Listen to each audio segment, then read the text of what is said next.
സർവമംഗളമാംഗല്യേ ശിവേ സർവാർത്ഥസാധികേ ശരണ്യേ ത്രംബകേ ഗൗരി നാരായണി നമോസ്തുതേ.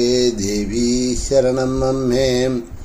കെൽപ്പോടുള്ളമുണർന്നു കർമ്മരതനായി കാലത്തിനൊക്കും വിധം പുൽപാദത്തളിരോർത്തു ദേവി ഹൃദയം നിന്നിൽ സമർപ്പിച്ചു ഞാൻ. പിൽപ്പാടും പല വേല ചെയ്തു കഴിയാൻ നോക്കുന്നുവെന്നാകിലും നിൽപ്പാനുള്ള മരുന്നു ഞാൻ കരുതിയില്ലമ്മേ. പരമേ ഭയം. ദേവീ ശരണം അമ്മേ. സുപ്രഭാതം, ശുഭദിനം. എല്ലാ ധന്യാത്മാക്കൾക്കും പുലർകാല വന്ദനം. ശ്രീമദ് ദേവി ഭാഗവത നിത്യപാരായണ പരമ്പരയുടെ ഇന്നത്തെ സത്സംഗത്തിലേക്ക് എല്ലാ സജ്ജനങ്ങൾക്കും സുസ്വാഗതം. ശ്രീമദ് ദേവി ഭാഗവതം ഷഷ്ഠസ്കന്ധം 14-ാമത്തെ അധ്യായമാണ് അവലോകനം ചെയ്തുകൊണ്ടിരിക്കുന്നത്. അതിൽ ഹരിശ്ചന്ദ്രന്റെ ചരിതമാണ് കഴിഞ്ഞ അധ്യായത്തിൽ പറഞ്ഞു നിർത്തിയത്. ആ കഥ കേട്ട ജനമേജയൻ അവിടെ ഇന്നലെ ആ കഥ പറഞ്ഞപ്പോൾ പറഞ്ഞല്ലോ, മൈത്രാവരുണി എന്ന് വസിഷ്ഠനെ അഭിസംബോധന ചെയ്തു വ്യാസൻ.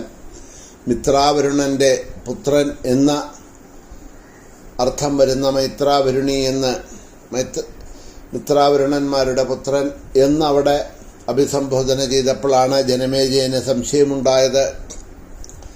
വസിഷ്ഠൻ എങ്ങനെ മിത്രാവരുണന്മാരുടെ പുത്രനായി എന്നുള്ളത്. ആ ജനമേജയന്റെ സംശയത്തോടു കൂടിയാണ് അടുത്തതായിട്ടുള്ള ഷഷ്ഠസ്കന്ധത്തിലെ 14-ാമത്തെ അധ്യായം ഇവിടെ ആരംഭിക്കുന്നത്. മിത്രാവരുണാപത്യ കഥ എന്നാണ് ഇതിൻ്റെ ഈ അധ്യായത്തിൻ്റെ വിഷയം. ജനമേജയന്റെ ചോദ്യത്തോടുകൂടി തുടങ്ങുന്നു. ജനമേജയ ഉവാച മൈത്രാവരുണി ഇത്യുക്തം നാമ തസ്യ മുനേ കഥം വസിഷ്ഠസ്യ മഹാഭാഗ ബ്രഹ്മണസ്തനുജസ്യ. ഭഗവൻ, ബ്രഹ്മാവിന്റെ പുത്രനായ വസിഷ്ഠമുനിക്ക് മൈത്രാവരുണൻ എന്ന പേര് എങ്ങനെ കിട്ടി എന്നുള്ള ചോദ്യമാണ് ചോദിക്കുന്നത്. ബ്രഹ്മാവിന്റെ പ്രജാപതി പുത്രന്മാരാണല്ലോ. അത് ശ്രീമദ് ഭാഗവത മഹാപുരാണത്തിലും ബ്രഹ്മസൃഷ്ടികളെക്കുറിച്ച് പറയുന്ന ആ സമയത്ത് തൃതീയ സ്കന്ധത്തിൽ അവിടെ പറയുന്നുണ്ട്. പല സൃഷ്ടികളും നടത്തിയ ബ്രഹ്മാവ് സൃഷ്ടികളെ അഭിവൃദ്ധിപ്പെടുത്താനായിക്കൊണ്ട് 10 പുത്രന്മാരെ ആദ്യം സൃഷ്ടിച്ചു എന്നവിടെ പറഞ്ഞു. മരീചി, അത്രി, അംഗീരസൻ, പുലഹൻ, പുലസ്ത്യൻ, ഭൃഗു, കൃതു, വസിഷ്ഠൻ, നാരദൻ, ദക്ഷൻ എന്ന 10 പുത്രന്മാരെ സൃഷ്ടിച്ചു എന്നവിടെ പറഞ്ഞു. പിന്നെ ഛായയിൽ നിന്നും കർദമനെ മുതലായവരൊക്കെ സൃഷ്ടിക്കുകയുണ്ടായി. അപ്പോൾ അവിടെ വസിഷ്ഠൻ ബ്രഹ്മപുത്രനാണ്. പക്ഷെ ഇവിടെ മിത്രാവരുണന്റെ പുത്രനാണ് ഈ വസിഷ്ഠൻ എന്നും പറഞ്ഞു വ്യാസൻ. അപ്പോൾ അതെന്താണ് എന്നുള്ളതിനെ ദീർഘമായിട്ട് മനസ്സിലാക്കണം. എങ്ങനെയാണ് വസിഷ്ഠൻ മിത്രാവരുണന്മാരുടെ പുത്രനായത്? അതാണ് ഇവിടെ ചോദ്യം. ആ ചോദ്യമാണ് ആദ്യം ജനമേജയൻ സംശയമായിട്ട് ചോദിക്കുന്നത്. ആ പേര് കർമ്മം കൊണ്ട് ലഭിച്ചതാണോ അതോ ഗുണം കൊണ്ട് ലഭിച്ചതാണോ? ആ പേര് കിട്ടാനുള്ള കാരണം എന്താണ് എന്നുള്ളതിനെ വിസ്തരിച്ചു പറയൂ എന്ന് പറഞ്ഞു. കേട്ടപ്പോഴാണ് വ്യാസൻ പറയാൻ തുടങ്ങിയത്. നിബോധ നൃപതി ശ്രേഷ്ഠ വസിഷ്ഠോ ബ്രഹ്മണസുത നിമി ശാഭാത്തനും ത്യക്ത്വാ പുനർജാതോ മഹാദ്വിതീ. ഹേ മഹാരാജൻ, ബ്രഹ്മപുത്രനായിട്ടുള്ള വസിഷ്ഠൻ നിമിയുടെ ശാപത്താൽ ശരീരം വെടിഞ്ഞ് വീണ്ടും ജനിച്ച് മഹാതേജസ്വിയാണെന്ന് ധരിക്കണം. മിത്രാവരുണന്മാർക്ക് ജനിച്ചതാൽ മൈത്രാവരുണി എന്ന ആ നാമം ലോകത്തെങ്ങും വിശ്രുതമായി തീർന്നു എന്നവിടെ ചുരുക്കി പറഞ്ഞു. ഇതിനെ ഞാൻ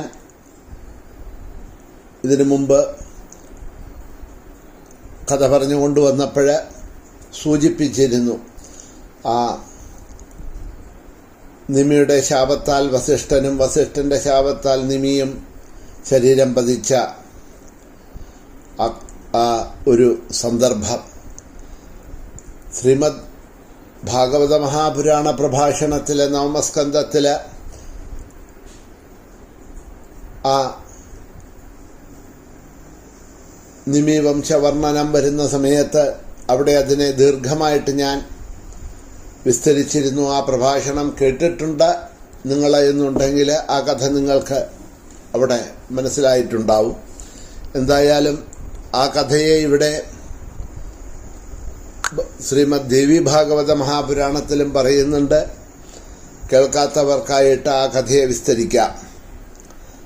ഇപ്രകാരം ചുരുക്കി 2 ശ്ലോകം കൊണ്ട് ബ്രഹ്മപുത്രനായിട്ടുള്ള വസിഷ്ഠൻ നിമിയുടെ ശാപത്താൽ ശരീരം പതിച്ച് വീണ്ടും മൈത്രാവരുണന്മാർക്ക് ജനിച്ചു. അത് കാരണം കൊണ്ട് മൈത്രാവരുണൻ എന്ന് മൈത്രാവരുണി എന്ന പേരിൽ പ്രസിദ്ധനായി എന്നിവിടെ ചുരുക്കി പറഞ്ഞപ്പോഴാണ് വീണ്ടും ജനമേജയൻ ചോദിക്കുന്നത്, ധർമാത്മാവും ബ്രഹ്മാവിൻ്റെ പുത്രനുമായിട്ടുള്ള മുനി എന്ത് കാരണം കൊണ്ടാണ് രാജാവ് ശപിച്ചത്? നിമി അദ്ദേഹത്തെ ശപിക്കാനുള്ള കാരണം എന്താണ്? എനിക്കത് വളരെ വിചിത്രമായിട്ട് തോന്നുന്നു.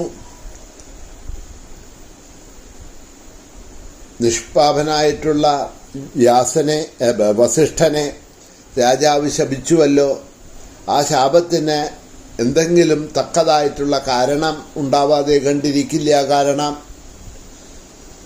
സൂര്യവംശത്തിൽ ജനിച്ച നിമി രാജാവ് ധർമ്മിഷ്ഠനാണ്, സത്യസന്ധനാണ്, ബ്രാഹ്മണ മര്യാദ ചെയ്യുന്നവനാണ്. മാത്രമല്ല വസിഷ്ഠൻ സൂര്യവംശത്തിൻ്റെ കുലഗുരു കൂടിയാണ്. അപ്പോൾ ബ്രഹ്മാവിൻ്റെ പുത്രനാണ്, മഹാതപസ്വിയാണ്, മഹാത്മാവാണ്, ജ്ഞാനിയാണ് എന്ന് മാത്രമല്ല തൻ്റെ കുലഗുരു കൂടിയാണ് വസിഷ്ഠൻ. അങ്ങനെയെല്ലാം ശ്രേഷ്ഠനായിരിക്കുന്ന വസിഷ്ഠനെ നിമി ശപിച്ചു എന്ന് പറയുമ്പോഴാണ് ആ സംശയം അവിടെ ജനമേജയനുണ്ടാവാൻ കാരണം. അതിനെന്താണ് തക്കതായിട്ടുള്ള കാരണം? എന്തെങ്കിലും ഇല്ലാതെ കണ്ടത് നടക്കില്ല. അപ്പോൾ ആ കഥയെ വിസ്തരിച്ച് പറയണം എന്ന് പറഞ്ഞു വ്യാസൻ. ആ കഥയാണ് വിസ്തരിച്ച് പറയുന്നത് ഈ അധ്യായത്തിലെ. കാരണം തുമയാ പ്രോക്തം തവ പൂർവം വിനിശ്ചിതം സംസാരോഹ്യം ത്രിഭിർവ്യാപ്തോ രാജൻ മായാഗുണൈക്കില. അതിൻ്റെ കാരണം എന്താണ് എന്ന് ഞാൻ മുമ്പ് തന്നെ അങ്ങയോട് വ്യക്തമായിട്ട് പറഞ്ഞിട്ടുള്ളതാണല്ലോ. ഇതിനൊക്കെ എന്താ കാരണം എന്ന് ചോദിച്ചാൽ മായയുടെ 3 ഗുണങ്ങൾ നിറഞ്ഞതാണല്ലോ ഈ സംസാരം. എന്തൊക്കെ? സത്വം, രജസ്, തമസ് എന്ന ത്രിഗുണങ്ങൾ നിറഞ്ഞതാണല്ലോ ഈ സംസാരം. അവയ്ക്ക് വൃദ്ധിയും ക്ഷയവും ഉണ്ടല്ലോ. ചില ഗുണങ്ങൾ ചില സമയത്ത് ചിലരിൽ കൂടിയും ചിലപ്പോൾ കുറഞ്ഞും ഒക്കെ നമുക്ക് കാണാൻ കഴിയും. അപ്പോൾ ഇതൊക്കെ മായയുടെ പ്രഭാവമാണ്. സത്വഗുണം വർദ്ധിക്കുമ്പോൾ രാജാവ് ധർമാനുസൃതം രാജ്യം ഭരിക്കും, താപസന്മാരെ തപസ് ചെയ്യും. രജസ്തമോ ഗുണങ്ങൾ വർദ്ധിക്കുമ്പോൾ മഹാത്മാക്കൾക്ക് പോലും നീചകർമ്മം ചെയ്യാൻ അത് പ്രേരിതമാകും. ധർമ്മം ചെയ്യുന്നവരെല്ലാം അപ്പോൾ സദാ സാത്വികരല്ല എന്ന് മനസ്സിലാക്കണം. ഗുണഭേദത്താൽ എല്ലാവരുടെയും ധർമ്മങ്ങൾ സാത്വികമായിരിക്കില്ല എല്ലാ സമയത്തും എന്നുള്ളതിനെയാണ് അങ്ങ് മനസ്സിലാക്കേണ്ടത്. അപ്പോൾ വലിയൊരു കാര്യമാണ് അവിടെ പറയണത്.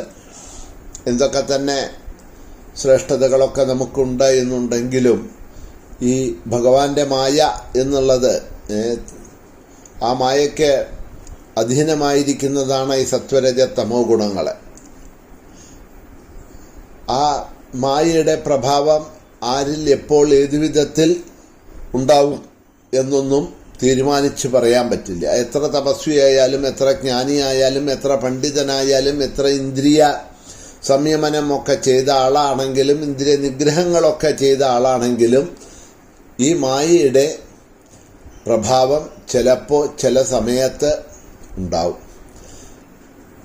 വസിഷ്ഠൻ മുതലായിട്ടുള്ള അത്തരത്തിൽപ്പെട്ടതായിട്ടുള്ള മഹാത്മാക്കളിൽ ഈ മായയുടെ പ്രബലത എങ്ങനെ ഉണ്ടാവണു എന്ന് പറഞ്ഞിട്ടുണ്ടെങ്കിൽ അതൊക്കെ ദൈവഹിതമാണ്.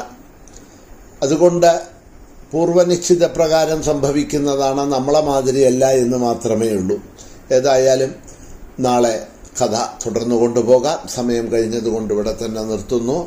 ശ്രീ മഹാദേവ്യൈ നമഃ.